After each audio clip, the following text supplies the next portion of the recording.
Well, hi everybody, and welcome to another edition of Instructional Technology Solutions. Today I'm sitting down with Mike Lee, and he's one of the co-founders of EdgeShelf. So tell me a little bit about yourself. Okay, well, I am a software developer. Used to be a designer and a product person, business person with a bunch of dot-com companies out here in Silicon Valley.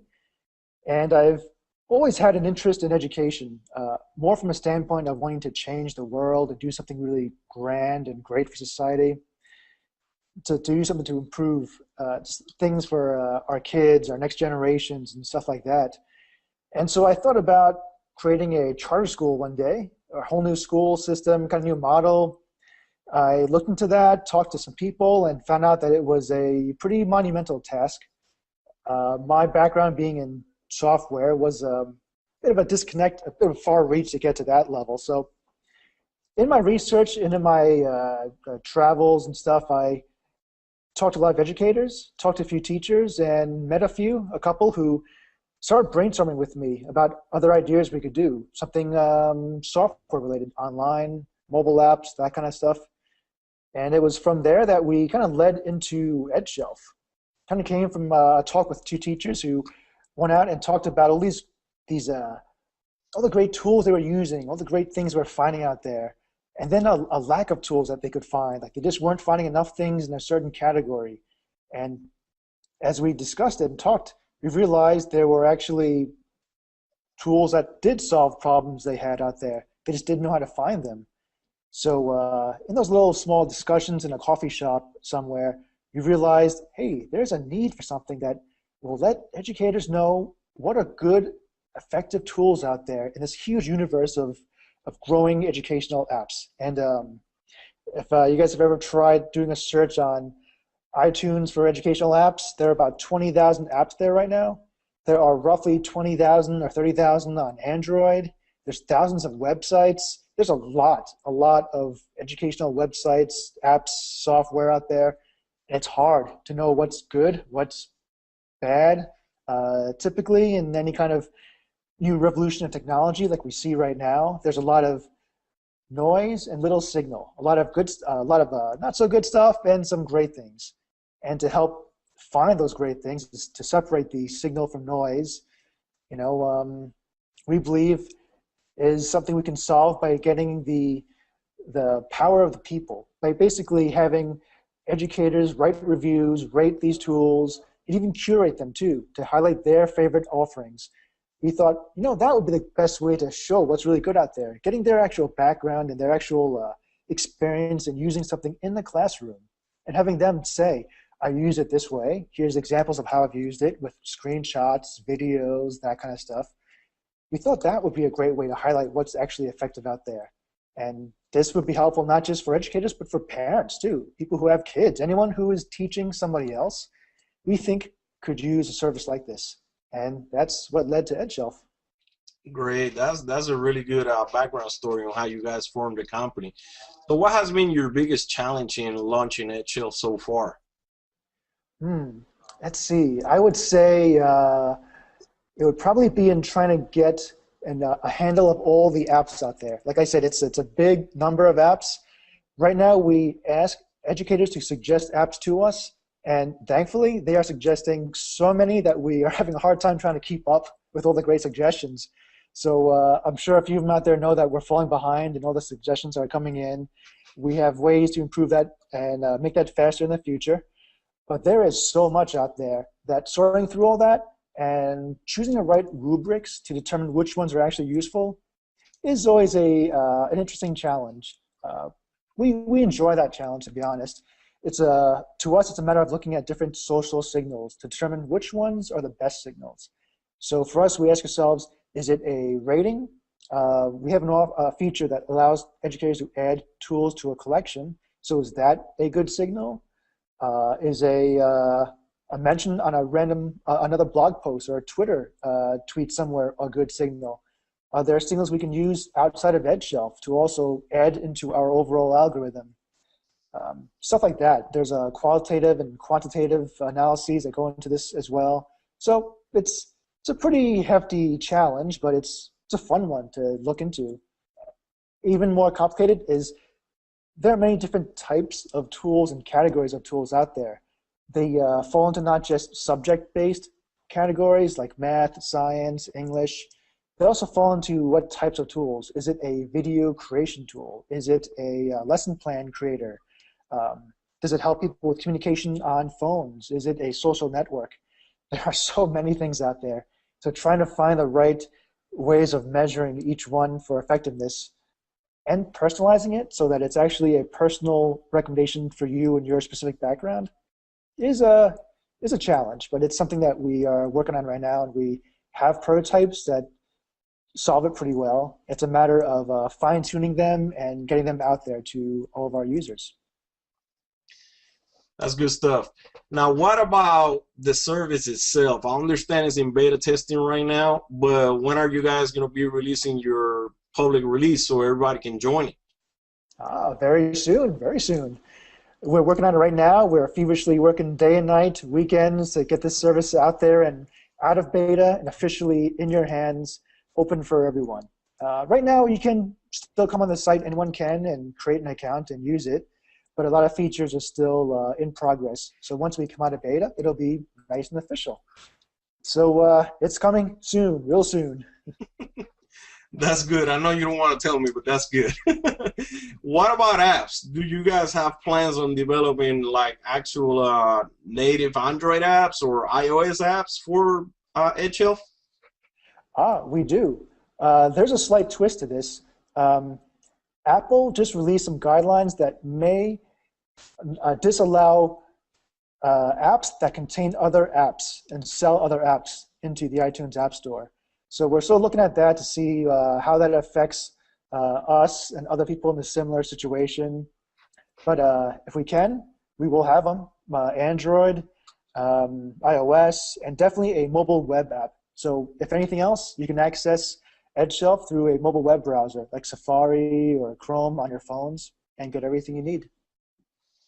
That's good. That's interesting. I read about that article about them not allowing people to have apps that recommend apps or sells apps. I think that they just jealous and they trying to squash the competition, if you ask me. But that's good if they allowed you guys to have your own app. I think it'll be a great addition to Edshelf. Now, what can we expect to see with regards to social media? Do you guys have any plans on implementing social media as part of Edshelf? Let's see. By social media, yes, we do have plans on allowing you to share to more social networks from within Edshelf. So if you see a great tool, a review, or you create a collection of your favorite tools, you can share that on various different types of social media. So it won't be just Twitter, Google, a few of the common players. It'll also be Pinterest, Tumblr, and a few other ones as well. We're also going to be releasing a set of widgets so that you can have and embed pieces of Edshelf onto your own sites. So you can create a collection and have that be on your school website, on a classroom website, on your own home personal blog. You can create a collection of apps you curate and share it with friends too, so they can all see it and share that way. And we're looking into other ways to allow you to publish to a blog directly from Edshelf. So you write a review, that review can appear on your blog as well. So there'll be lots of integration with those kind of social features. Also, of course, you'll be able to find any of your friends and contacts from Twitter and Facebook and others on Edshelf to help you discover more people on Edshelf. So this is another way to help grow your personal learning network. You can find other educators who could be strong technical, they have a strong technical savvy, they use a lot of apps, they like to share what they do and what they use. So these influential people can be found on Edshelf from Twitter and other services, and you can follow them and see what other types of reviews and collections they create. That's great. Now, what about the service itself? Is it going to be free, or how do you guys plan on monetizing the service? It'll always be free for educators. That's one of our core traits we're always going to keep. We're going to monetize by basically taking a cut of any kind of sales and other revenue from vendors. So the companies on our site, that's who will basically be paying us. for them, we're being a new distribution service to help them reach more educators. And by doing that, we're working with them to get a couple of different nice key things. One will be discounts and deals. So we're actually working on some nice deals right now that will give all of our members nice big discounts on any of these services on our site. And that kind of stuff will just grow from there as we get and onboard more vendors. So using that model is how we can grow. And we've done financial modeling to show that just by using the paid vendors on our site, that will be plenty enough to sustain our business, even while we grow free and open source software. So we're not going to stop listing any free tools.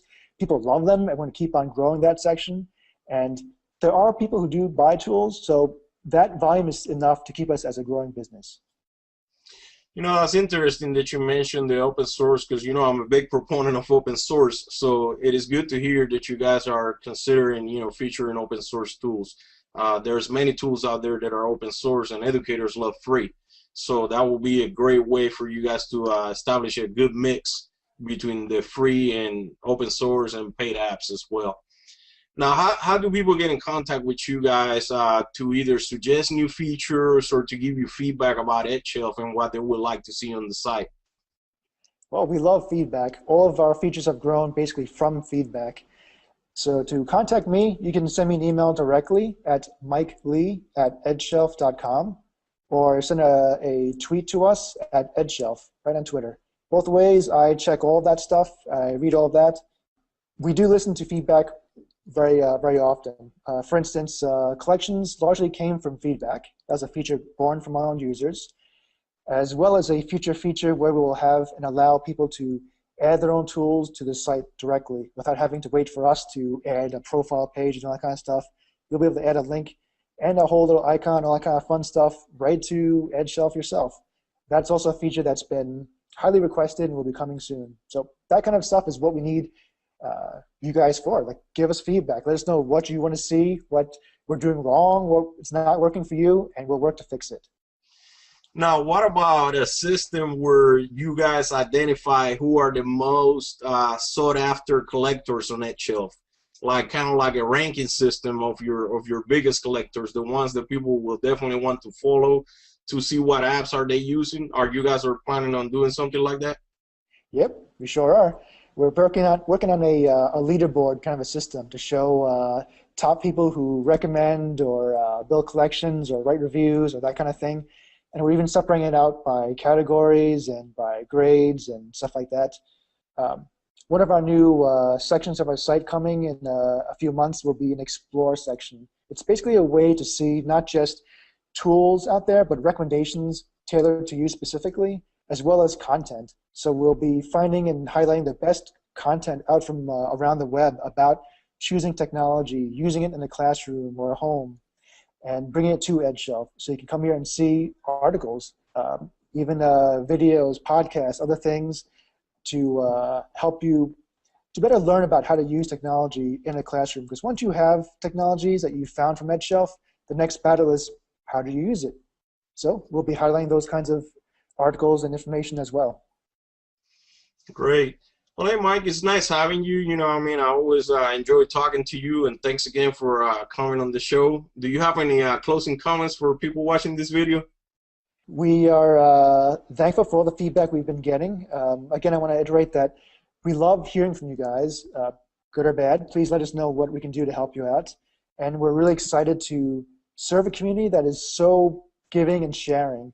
We believe we can help grow this revolution in education technology and help it not just surface up any old app out there, but the best ones. So a side hope of ours, a goal of ours, is that we also elevate the quality of the entire education technology field.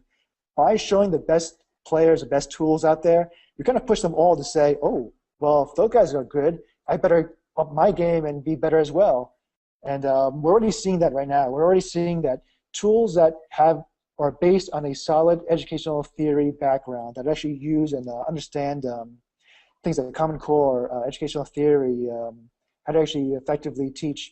You know, our ranking systems and things will also up the entire industry and raise the quality level all around. So, and that all comes from your feedback and your help. So please come visit EdgeShelf and help us improve these tools for you.